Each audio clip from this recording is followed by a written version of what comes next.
Hello there. Welcome to the ChatBox podcast, episode 3. Today with me, there is no Liam. Liam has not turned up today. He's just somewhere. We'll probably would find him on the Snap map though, so we'll let you know where he is. That's true. Regardless, you might have just heard him. He's here with me today, my friend Caelan. Hello. So it's going to be a little bit of a different thing today. We are going to have a chat on the chat box, obviously. Hope so. Yeah. But we're going to basically do sort of an interview with him because he's here. Yes. And that's what I wanted to do. That sounds good to me. Okay, well, let's... I've got some questions written down that I wanted to probe you about. Okay. You obviously don't have to answer them all. Lie detector test. Hooking me up to a machine. It might be. You're wirelessly hooked up to a lie detector test. Oh no. This is the thing. I'll fail. Once you've come into this room, that's it. Oh no. Completely wired up. I don't like that. I'm going to fail. Nanogenes penetrate your I don't know skin. what nanogenes are, to be honest. They're like little robots that go God. into your body and change your DNA. It's all sci-fi. Is it intrusive? Probably, yeah. Oh Most likely. God. I mean, I'm out. You're being penetrated by thousands of small, tiny insects. Oh, I'm not keen on that. They're all metal. Yeah, well. Regardless of that, Okay. I'm going to ask you a few questions that I wanted to know about you. No problem. Probably for a while now. They've popped into my frontal lobe or my cerebral cortex. Oh, very posh. Thank you very much. And then I'm going to spit out of my face. Oh, right. You've made that sound a lot worse than it was. Probably, yeah. You were sounding good up until that point. Yeah, thank you. Thank you very much. Okay, so I know you quite well, so I know you're into like pop punk, Yeah. punk music. Mostly, anyway. Mostly pop punk, pop music. Yeah. But you are into other genres as well. Is there any other genres that you listen to that you think are important to you in some way? Well, there's no... I wouldn't say I just listen to pop punk. I can listen to anything, really. Yeah. But there's nothing else that I'm as big a fan of as pop punk. I mean, I'll listen to anything that's on the charts. So yeah. I can listen to heavier rock and things like that. And there are some songs in the charts at the moment that you can't like. There are some terrible songs. Oh, there are some really bad songs. Yeah, that's. Yeah. There are some really bad songs. Yeah. But I mean, you can skip them now with Spotify Premium and all that. You can, which is really great. So I've got Spotify on my computer in front of me, but I really only use it for songs that we all listen to as a group, you know. Yeah, that's true. Because sometimes you pick up that one song by that one artist and you think that's quite and you a nice song. run with it and you keep it for ages. But the problem is then you overplay it and then you start to hate it. Yeah, I think which happens quite regularly in our circle of friends. Yeah, but then we all hate it together, don't we? Really? Yeah, that's true. true. We all jump off each other. That's very true. Not literally, obviously. That'd be a bit strange. Terrible. We do leapfrog. Probably no. Dress though. You're making it sound a lot more homoerotic than it is. Yeah, probably not. Right. Okay. So, where did the love for primarily? Where is your oldest memory of really just listening to like E-power chords with some nice drums, an American singer with some eye makeup? Honestly, I can't actually remember. I've got a terrible memory, which the reason for that I'm sure we'll get onto later. Okay. But I honestly can't remember. My oldest memory is just being a huge fan of Green Day. Green Day. And I was introduced to Green Day by my godfather. Oh, really? I used to spend wow. a lot of time with him. That's not like amazing. Don Corleone or anything like that. But you come to me on my daughter's wedding day. There's nothing like that. But I do. That's my earliest memory of any kind of pop punk music, and it was Green Day. And still to this day, they're my absolute favourite all-time band.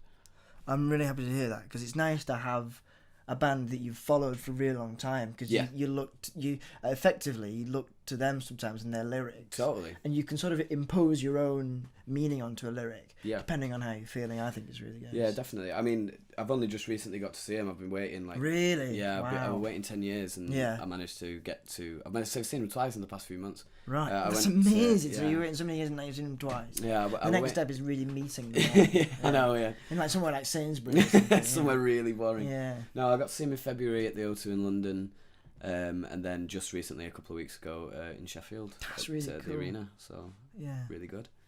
Cool. I'm really happy about that. Now this is a bit of a funny question. There's going to be two of them. Ooh. Okay, so they're going to be like interchange. No, that's completely wrong. It's a totally wrong word. I don't know what I'm talking about. I'll forgive you. Regardless, what is the worst experience you have had with music. Now, let me just explain this a little bit. What I mean is, because you play an instrument, actually, don't you? You have quite good rhythm. I do. You play a lot of Guitar Hero. I do play a lot of Guitar Hero. Would you consider Guitar Hero playing the guitar? No, definitely not. Because I can't play the guitar. No, I can you play can't. Guitar Hero. No, that's true. I can't. I'm no expert on Guitar Hero, but I can play it. I cannot play a guitar. If you gave me a guitar, I would do dangerous things with it, and I don't mean in a good way. No, but you respect the instrument. Yeah, I respect the instrument. Yeah, but cool. I play the drums. You play the drums, so you are, basically the main reason that music exists. Oh, thank you, thank you. Because without any kind of rhythm or anything from drums, you wouldn't have a band. Yeah. But no, what is your worst experience? Either playing music, being in a club with music on, dancing, something like that. What is your worst experience with music? You can tell me as much as you like. I think my worst experience was probably my best because it was the first gig I played. And so when did you play a gig? What band was this? It was we were in a band called The Alternation. The Alternation. Yes, it's a bit of a bad name. Yeah, it's a terrible name. And but how old were you though? This was like back end of secondary school. So what? Okay. How old are you in year 11? Year 10, year 11? I have no idea. 15, 16? Something like maybe that. Younger. American viewers, don't try and work it out. I forget.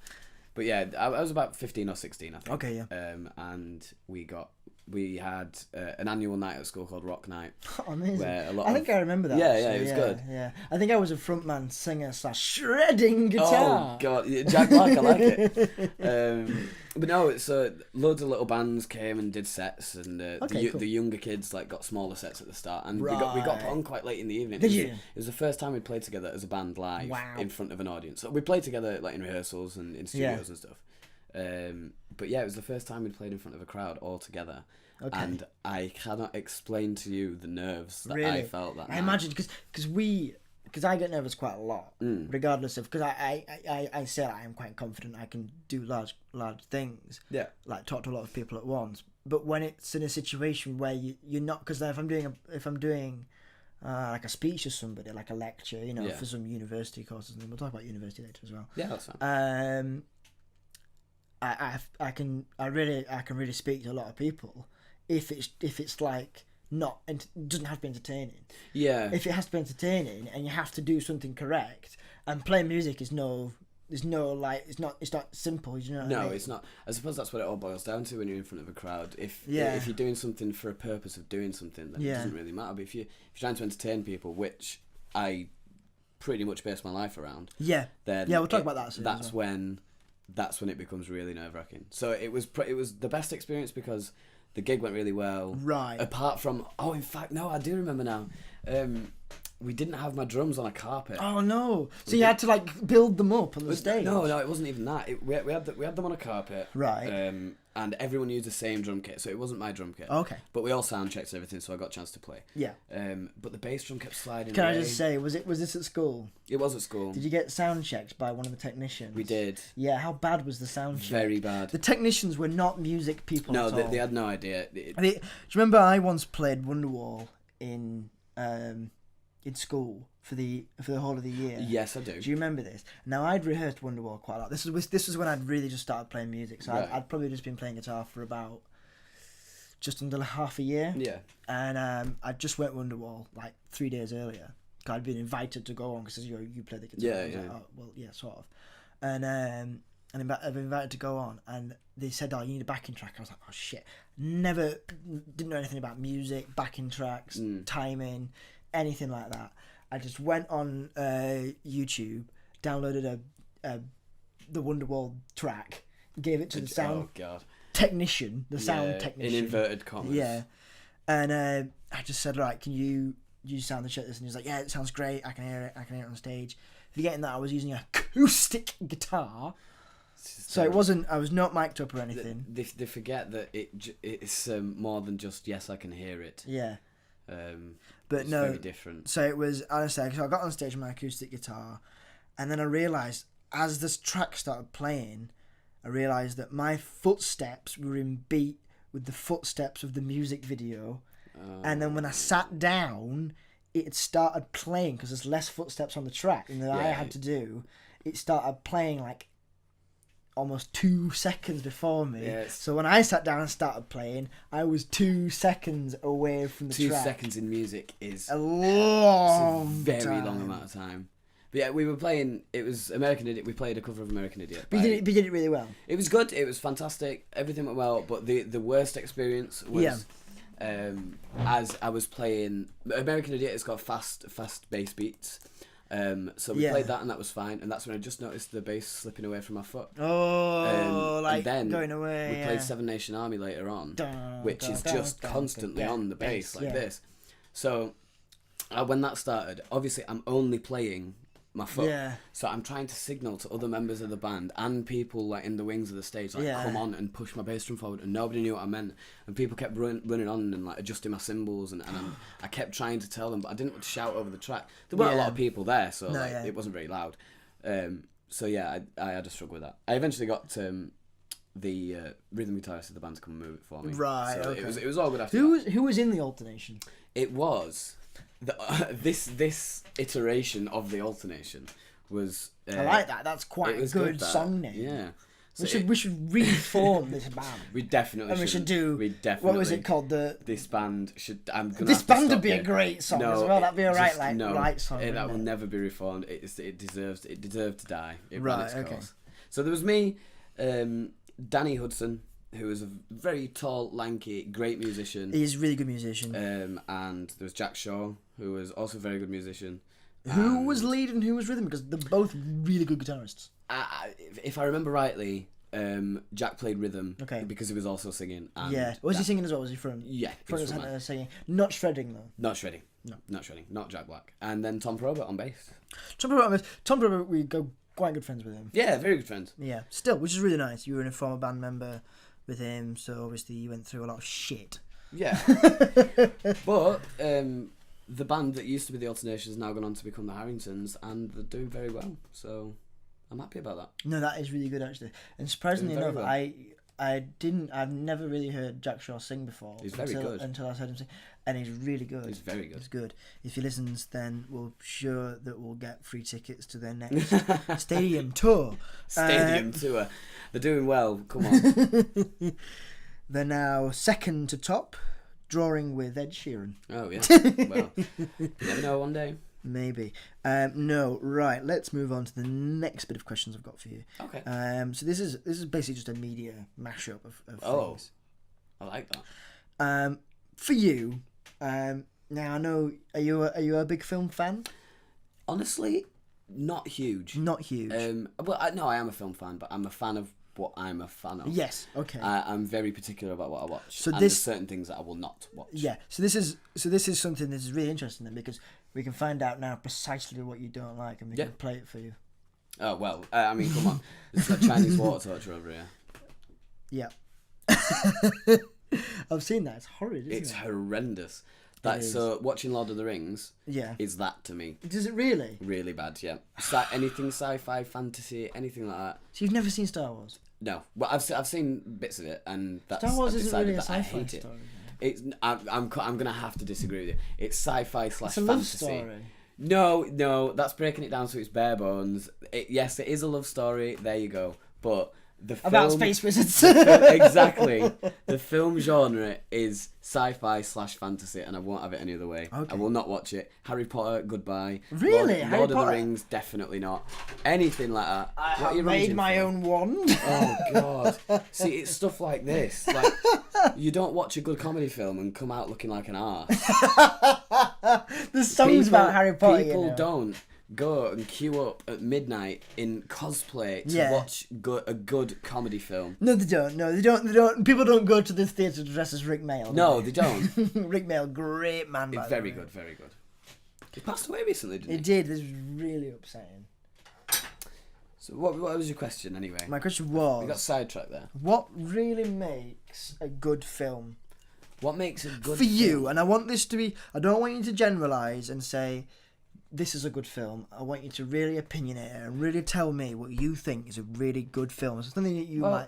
Either something that you might watch or some things that you have watched that you think these make up this. Without getting too arty-farty about it. Because it's quite easy to get into that trap when you're talking about films and stuff and what you like about it. I think the thing that makes a good film, right down to its bare bones, is that are you entertained by it? Because as soon as that's gone, you've not got a good film.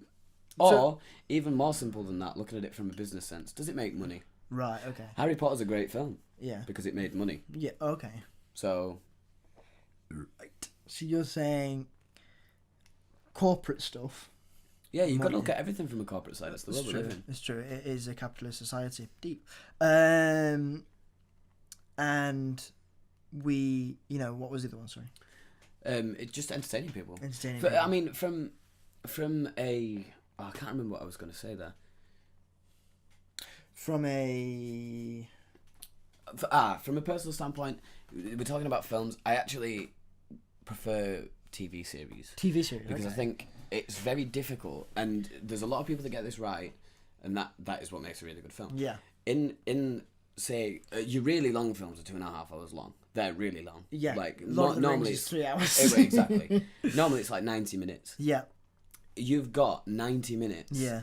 To introduce let's take the standard, like say 3 main characters. You've got 90 minutes to show a packed cinema crowd what they're all about. All 3 of them, what they're about, what drives them, what makes them happy, what makes them sad. And you really can't skip character building, development. If you've got a character that's really 3-dimensional, is emotional, you connect with them, you don't want them to leave.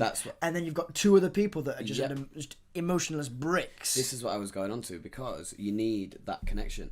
This is why I prefer TV series.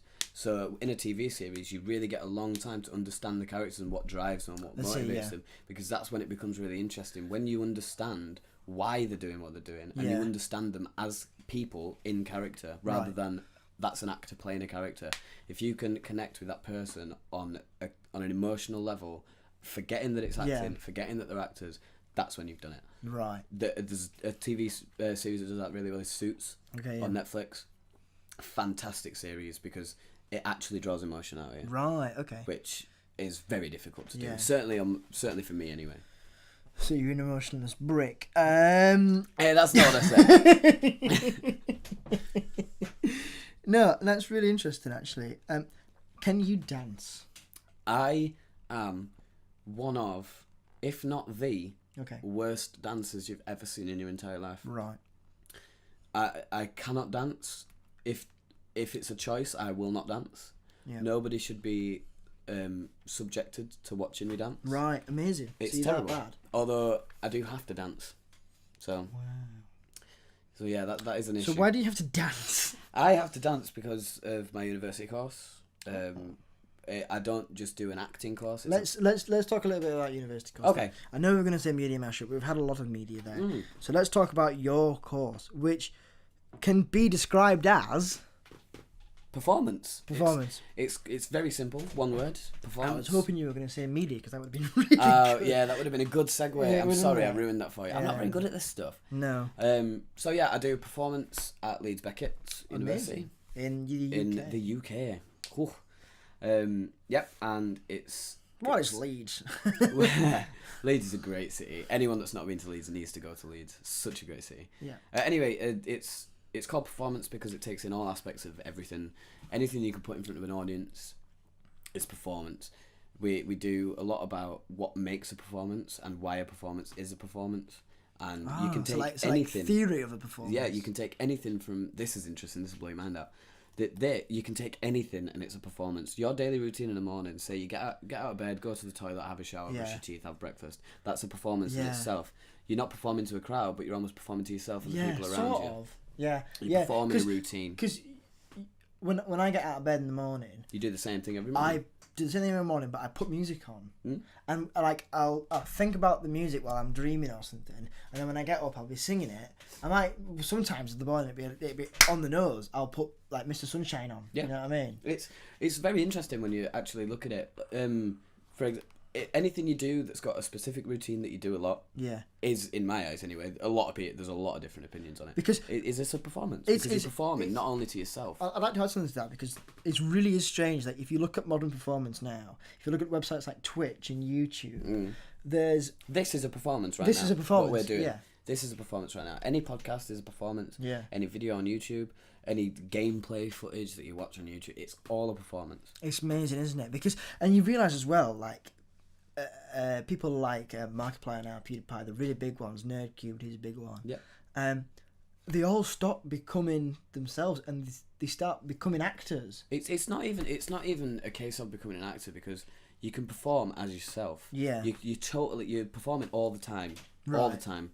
Because there's different versions of yourself no matter what you're doing. You're not the same with your friends as you are with your parents. I think you're going to go really deep and go into like sort of interdimensional physics or something. You're not the same person when you're with your group of friends or when you're with your parents. So how can you make that decision? Are you performing a different version of you when you're with your friends or when you're with your parents? Or it's as simple as there's just two different versions of me and you're performing to that crowd every single time. This can go really deep actually, because you can really go into the psychology of performance and the psychology of understanding why we do this kind of stuff, and like it's very interesting. I'd love to know a lot about it, but honestly I don't, which is a shame.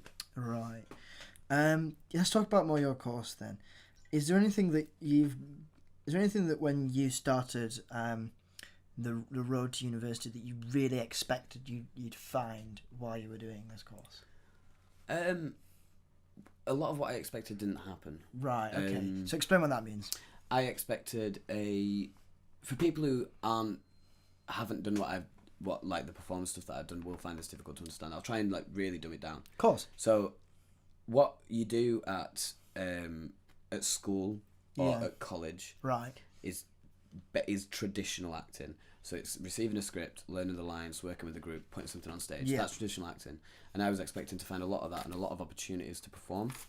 Okay. That I didn't find. I found at university it was very off the wall, new ideas, right, very postmodern, very arty. Very postmodern. I like that. I absolutely love it. I didn't at first. It blew my head off, and I didn't understand it. And you don't like things you don't understand. No. That's human nature. But once you come to finally understand it, it's fantastic. Amazing. And when I'm coming around to second year, it comes back around to your traditional acting, which helps now.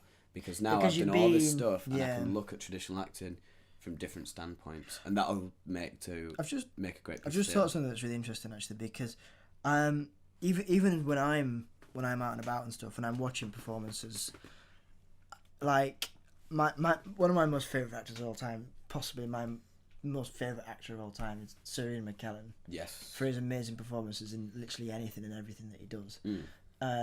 From Lord of the Rings as Gandalf the Grey and Gandalf the White to Mr. Holmes. Have you seen that film? I haven't. It's an old Sherlock Holmes. It's not a great film, but his performance that he gives in that film is excellent, regardless of anything. Do you want me to give you a controversial opinion here? Go on. I think that actors...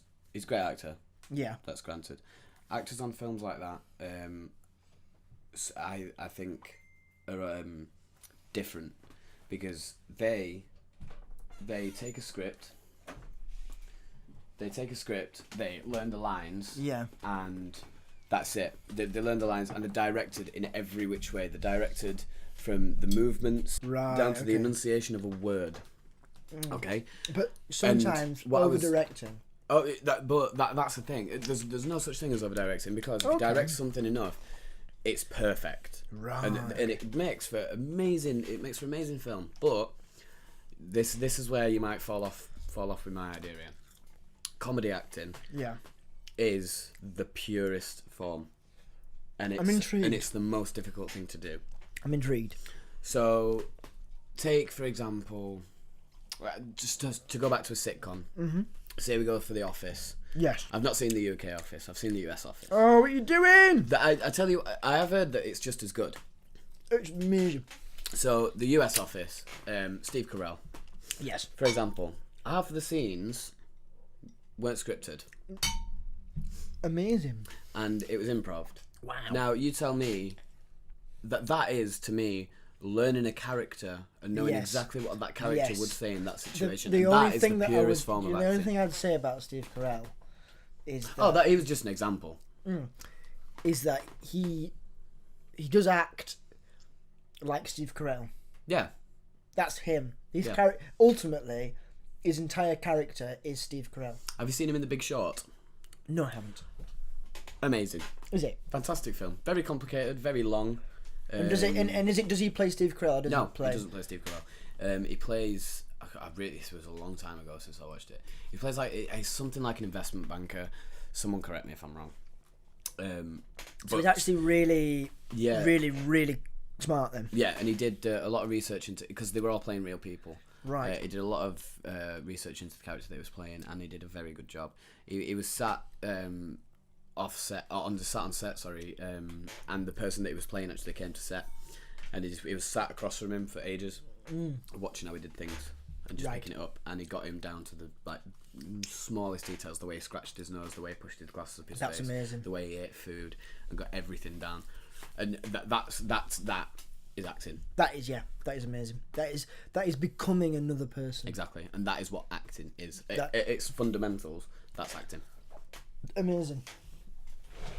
So I think comedy acting is the hardest thing to do, and it's the thing I enjoy to watch. You have both intrigued me and proved to me that what your opinion is very.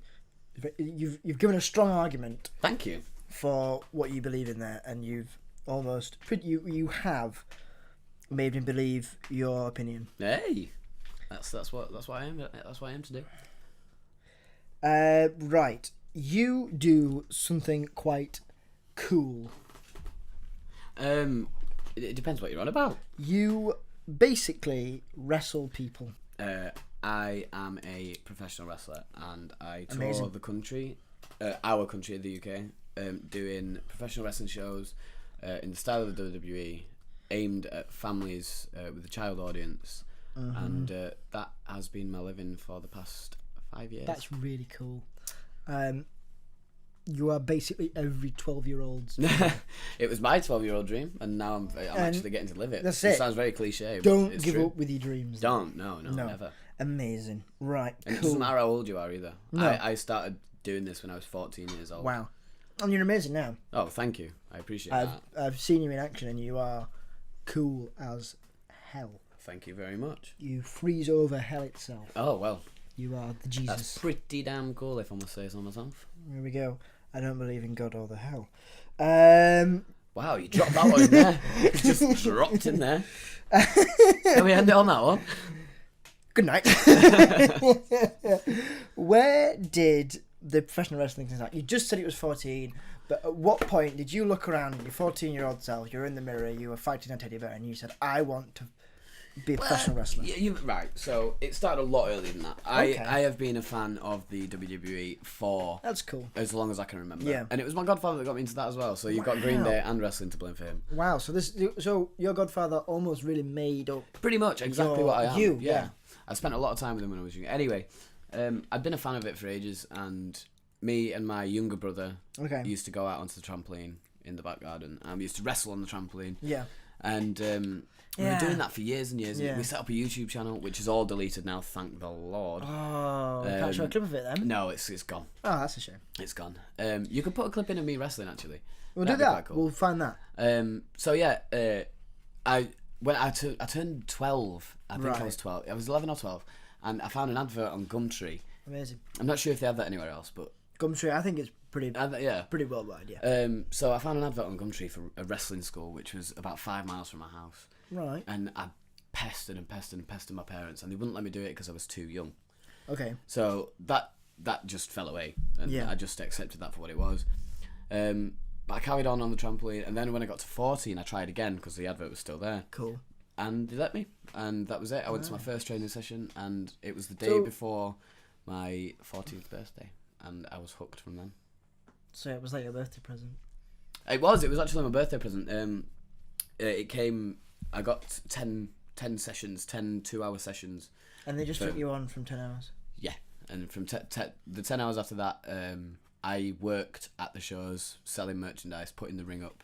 Right. And now, taking water to the and now wrestling you're in the stuff. ring. So I got my training for free almost, but I worked in and now I'm in the ring, yeah. And I'm the champion. Hit me up on Facebook, Robbie McKenzie, Mega Slam Wrestling. Shameless plug. Well, there's going to be more shameless plugs coming in, because I'm now going to ask you, where did you join?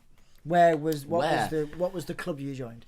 It's not a club, it's a company. Okay. We're a multinational touring organization. That's how I like to put it. You sound badass. I know.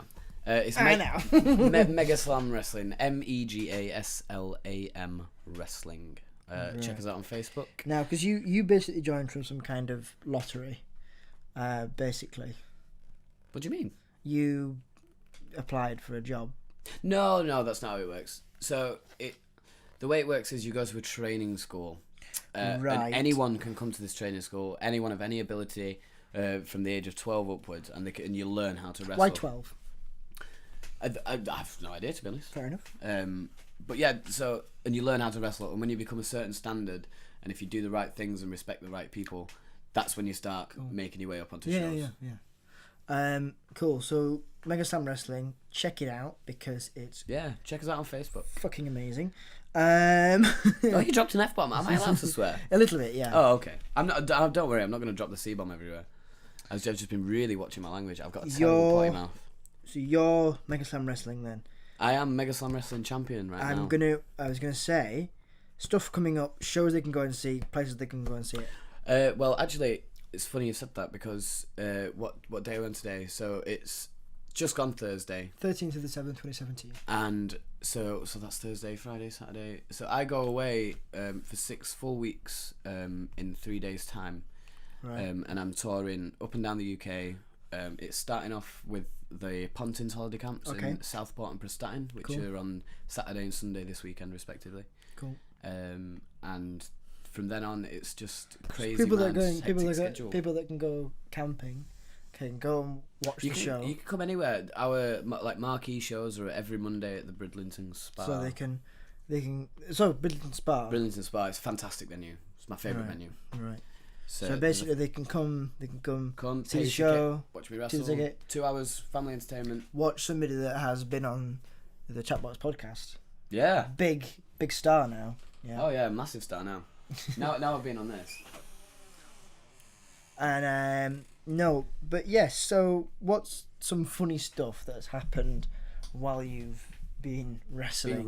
Oh god. Wait, I thought you were going to leave it very broad then. No, being wrestling, there's a wrestling tradition that when you first start, you get what we call ribbed, which is just pranked basically, and it's always the new guy that gets targeted.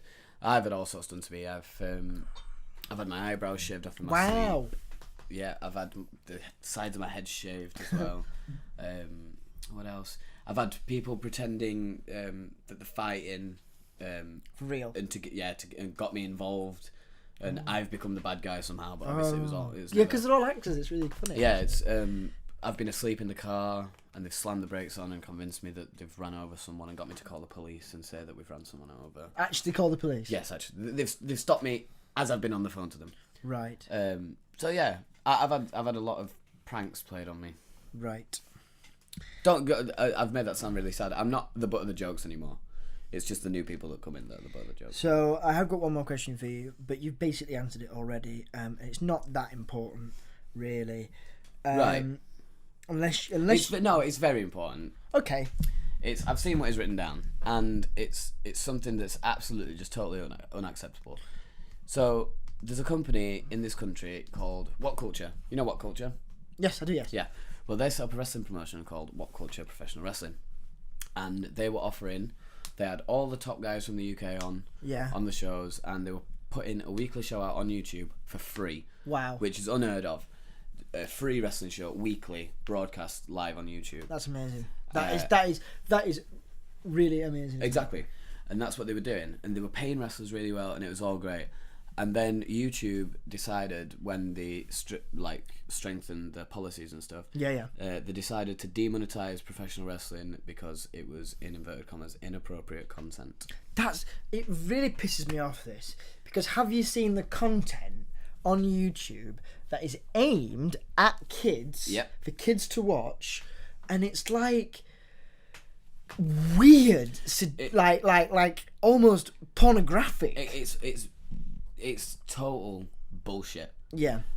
There's professional wrestling is not about the fighting. It's not. Right. It's about telling a story and invoking a reaction in people, and it's targeted at children. Children are the best audience for professional wrestling because it's them that get invested in the characters. Why does everyone in the world know John Cena? Because it's the most. Why does everyone in the world know star. The Rock? Yeah. Because he invoked a reaction in people when he was at his most important phase in his career. Can I ask you a question, actually? And they've stopped people doing that on YouTube now, and it pisses me off. Can I ask you a question? Because it's not viable to run WhatCulture Pro Wrestling anymore. They can't do it because they can't afford it because they've demonetized it, and it's bullshit. That's my rant over there. Well, there is one more thing we could talk about that we haven't really mentioned that much. We have is university. We talked quite a lot about university. We did, didn't we? And I think it was just written at the bottom of your page. It was, but we sort of moved it up here. It came up earlier. Now you can see the stone tablet that I have been holding in my hands. It's not really stone. It's not. It'd be fantastic if it was. That'd be really good. Carved questions in stone and then gave it to you at the end of the session. That'd be a really, really good memento. It would, wouldn't it? I'd enjoy that memento. I'm glad. So, thank you very much for coming to my room. My pleasure. And recording this podcast. It's a real nice thing to do with people because I love just talking to you. That's fantastic. And to you guys out there as well. I got just a quick plug before we go. So, Facebook, Robbie McKenzie, Megaslam Wrestling. Twitter, @RobbieMegaslam. And also Facebook, Megaslam Wrestling, @Megaslam Wrestling UK Show on Twitter, and Megaslam Wrestling UK Show on Instagram. Amazing. Follow them all. Thank you very much. Just one more thing. I mentioned it in the last 2 podcasts. What do you think of the lighting in the room? The lighting in the room, it's almost... I don't know. It's very low rent, I must say. Very low rent. There's no light bulb, just to give everyone a good picture of this. I actually want to take a photo of this room and put it on the video now, because it's almost seductive, the lighting in here. Seductive. He's got a little lamp on by the side of his bed, and then a desk lamp on. I know it's for reading, but we're not reading now. We've got a very dim hue in the room. Wow. I sounded very clever then. I quite enjoyed that. I did. That was quite nice. But yeah, that is a very strange question right at the end. No, I just like to think about the lighting because in the last 2 episodes, it's been blue.